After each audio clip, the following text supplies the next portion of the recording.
left Temecula after New Year's and came up to Quartzsite and met up with some people I had met at this Xscapers Bash last year in Lake Havasu. And so I saw that they were going to be in Quartzsite, so I was able to meet up with them. So I was fortunate enough to be able to camp with these people for, like a week in Quartzsite before the majority of us also went to the Bash in Lake Havasu this year. So I'm out here and I tried to participate. There was a campfire almost every night where they sat around a big bonfire, and there's probably 20 or more people out there. And then there was like individual times where you could just go and chat with whoever was sitting outside. They're just camping. And there's not a whole lot to do in Quartzsite, so people are hanging around. But Kismet isn't that used to being with so many people consistently. Neither am I. And I didn't really know these people. Even as I got out here, I realized how my socialization muscles have atrophied as I've been living this life of RVing and travel and solitude, which has been good for me in some areas. But as I seek balance, I realize how resistant I became. But I also had to give myself a little self-love too, and say, you are still grieving, and you just left your family, and you saw your mom New Year's Day, and you were gone on a couple days later, and so you need to take a breath and don't try to jump in too quickly. But I bet that they're very nice people, but there's a couple of things that, they're all married couples, which is great. I love married people. I love the commitment to the relationship, but I was the only lone person out here. And at one point I'm sitting there with these couples, and they're all just chatting about small talk here and there. And at one point, one of the husbands was joking about how his wife wanted to use the generator, and he had taught her how to turn the generator on. So she was going to bake cookies or something like that. So she went out and turned on the generator and couldn't understand why whatever she was trying to use wasn't working, but the generator had been running for a while, and so like an hour, I guess he says. And so he went out there to see what was going on, and she hadn't plugged it in. And so he's like mocking her for it. And I'm just sitting there listening to this story, and I'm like, how many times have I done something stupid? And like that, like just I should have known. But I made the comment. I was like, I guess that's the nice thing about traveling solo, is that nobody sees the stupid shit you do. And then you have nobody else to mock you that it happened also. And then I started realizing, was that the wrong thing to say to this group? But whatever. It was fine. So it was nice to be out here with other people where I felt safe.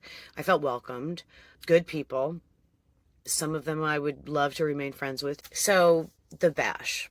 This was the Xscapers Bash. I went to this last year. It was my first experience with it. First time trying the solar. Met a bunch of great people. I know I did a video about it before. So I thought I would go again and have hopefully a similar experience. And so it's a 9-day event. And I volunteered this time. I volunteered to pour beer, which I'm glad I did because that was fun. I did enjoy that a lot.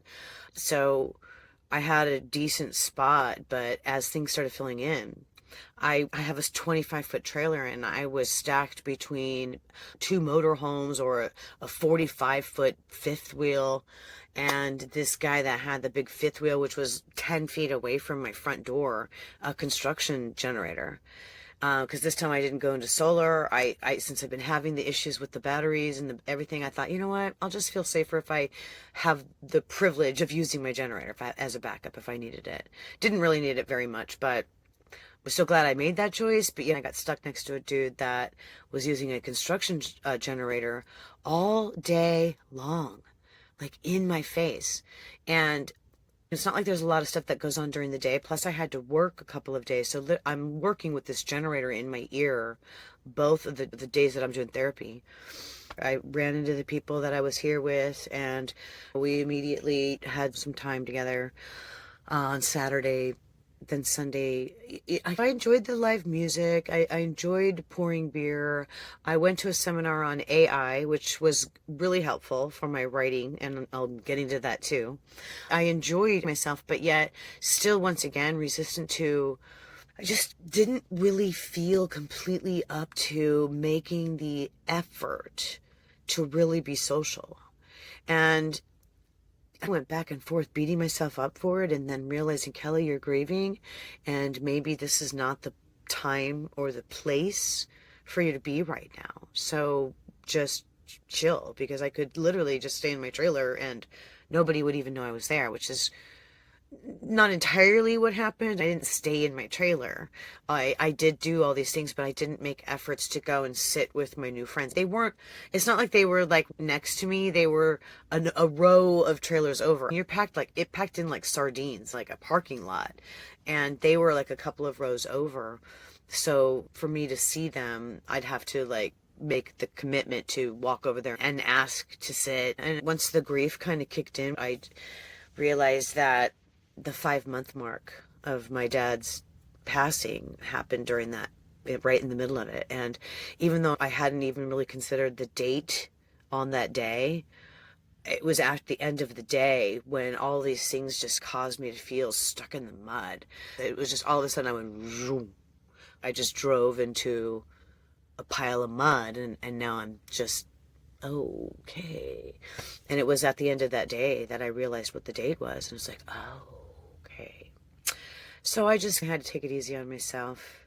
I still did the bar shifts. I still enjoyed myself, but I didn't really do a lot. Like with the way that everything's packed in, I can't really let Kismet just be on his cable and be outside. So that meant I had to take him for walks. So I did that 3 times a day, which was fine. I'll take my dog for a walk. I have no problem with that. But then it also meant that I had to do pleasantries and small talk with people. And I wasn't feeling social. And normally I'm really good at that. So at first I was like, what is wrong with me? And then, it hits me. Sleep came difficult. But then when it was over, it's like I left a day early, not because I wasn't having a good time, but because rain was coming and I did not want to do the travel in the rain, mainly for a number of reasons. Quartzsite was only like an hour down the road and I was already done. I was over the generator guy and over the close quarters and feeling really claustrophobic, and then not being up for the last night was a big dance party of neon and everything and a big celebration. I was like, yeah, I'm not feeling it, so I might as well go. And I don't regret that I left early. I really don't. So I came back out to Quartzsite and got here. Pretty much, I just came back to the same spot because I was familiar with it. But it's now I'm facing a different way and there aren't all the people out here. So it's just been me and Kismet. So we were able to decompress and whatnot. So I'm here out in Quartzsite for a few more days, and then I'm here for a week, another week.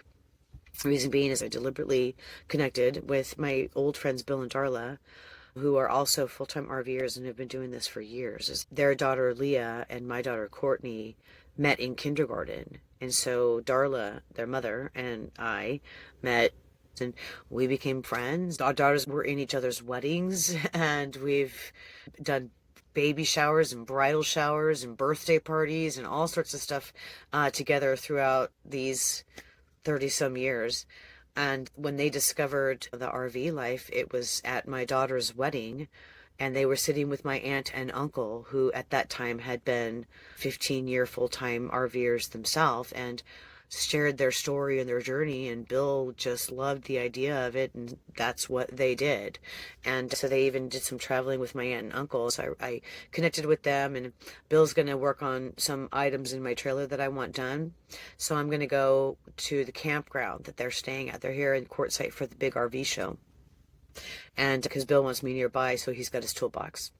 So fine by me, I'll go spend 3 days at a campground with them, which I was at last year, and I don't really like this campground. It had some really bad energy. I'm happy to just settle down for a minute and just get my bearings after all of this trauma. There's been a lot, so much, and when I reflect back on it, it's, oh, yeah, your dad only died 5 months ago. And this crazy started just 6 months ago with the decline and then him dying. So I really need to just give myself some time. But the healing has to be deliberate. And I had done the journal review, and burned all those journals. But I had taken that UCLA writing course to work on dead air. All of this stuff came to an abrupt halt with my dad. And out here now, I feel like I'm ready to, pick it back up. I thought I would be sooner. I thought back in October when I came back, that was the time, but I was clearly not. I have a friend that we talk about writing projects, and I had to just own it. I can't. But there would be little things that would still come up, which is normal for me, the little things that I have to write a note about. Oh, there's an idea there. Oh, there's an idea there. But it's not always the same project. And that's what I don't know if it's a weakness though. Am I just an artist? I feel like I have creative ADD. And I use that in the business aspect, like with the License to Be Badass, the program, the Badass soundtrack, the branding, all of it. That's just my creative process. Same with the Kelly Orchard's Apple a Day. Once I finish the project, I have to move on to the next one. And that's the artist in me. And it wasn't really conducive to doing business. So I still think that both of those brands have merit.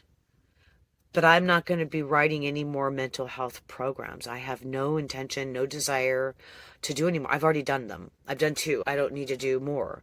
Now I would love to find somebody that can help me sell them, promote them, and get that out there. I think that Badass has an opportunity for massive merchandising. The License to Be Badass brand really does resonate with people, and I don't want to hide it. And the Kelly Orchard's Apple a Day, it's still on radio. It's on 20 radio stations at least right now.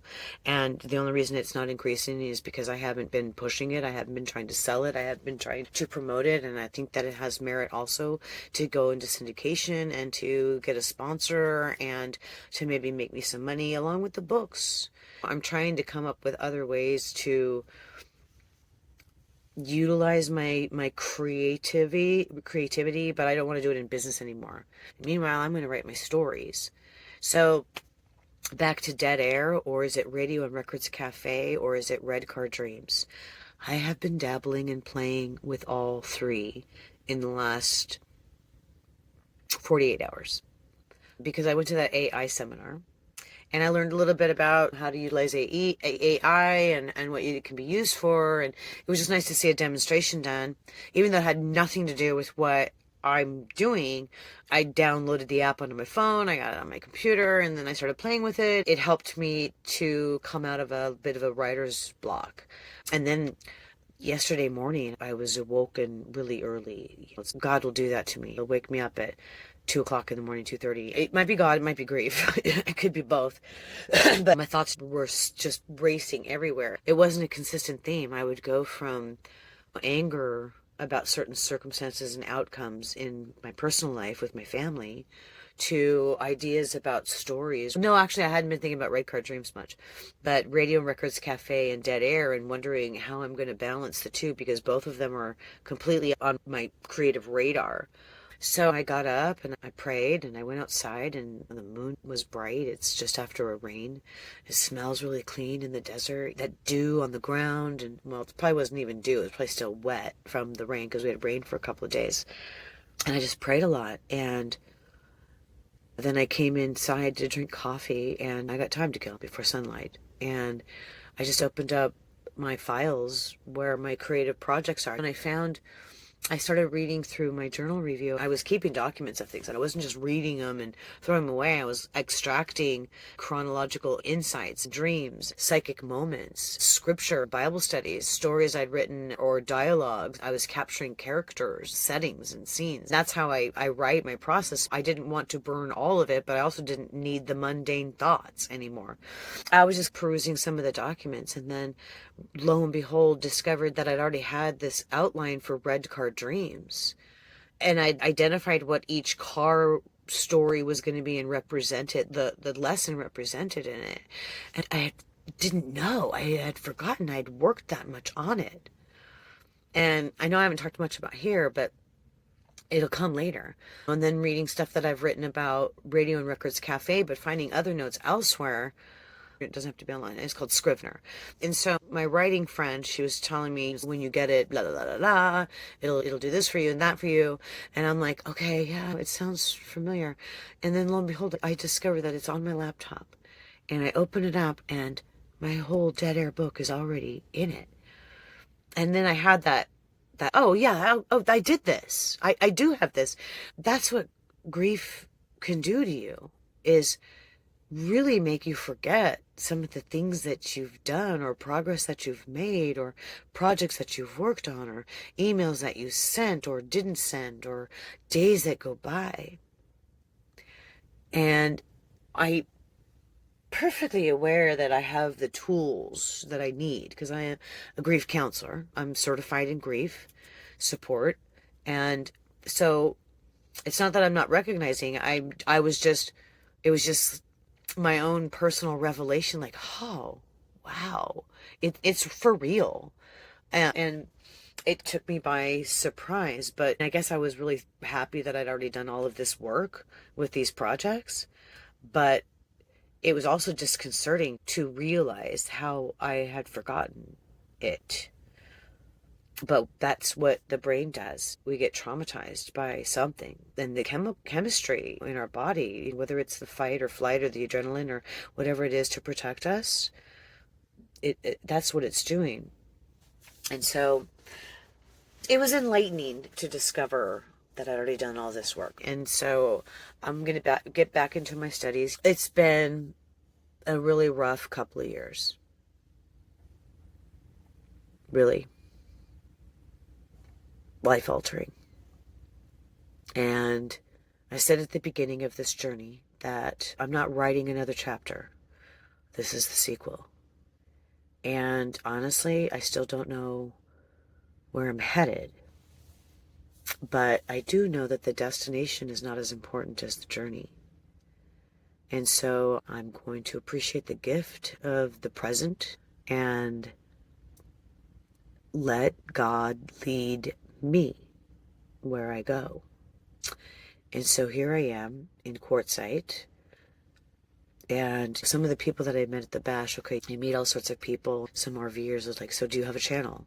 There's a big community of YouTube people who document their travels, and they all have their own theme or their own concept of what they're talking about, and none of mine is really RV related, except that this is my lifestyle. So it's more about your spiritual life, your personal growth, your healing from trauma and grief. And so they're asking me, so do you have a channel? And I'm like, well, yeah, but it has nothing to do with any of this, and I haven't participated in it in a long time. My YouTube channel still has all the badass stuff, all the Mustang Mondays, all of the live videos that I had done. The apple a day gets published up there. So yes, I do. Kelly Orchard has a YouTube channel. Have I been active in it? No, not in over a year. Not since my last Mustang Monday. So I was telling them that I have been recording videos all along, and I'm just storing them, not sure what to do with them, and I really don't have the bandwidth to figure it out. And I was like mental capacity, emotional capacity, bandwidth to do what I want to do with them. So I don't know. As of now, they might end up getting published as just part of my journey, because I'm already a year into this, and I think I have 20 videos. So that's enough for me, because this has gone on long enough. Next adventure will be at the horse ranch, and I don't know what it's going to be about, but we'll see. The adventures of Kelly and Kismet continue. See ya.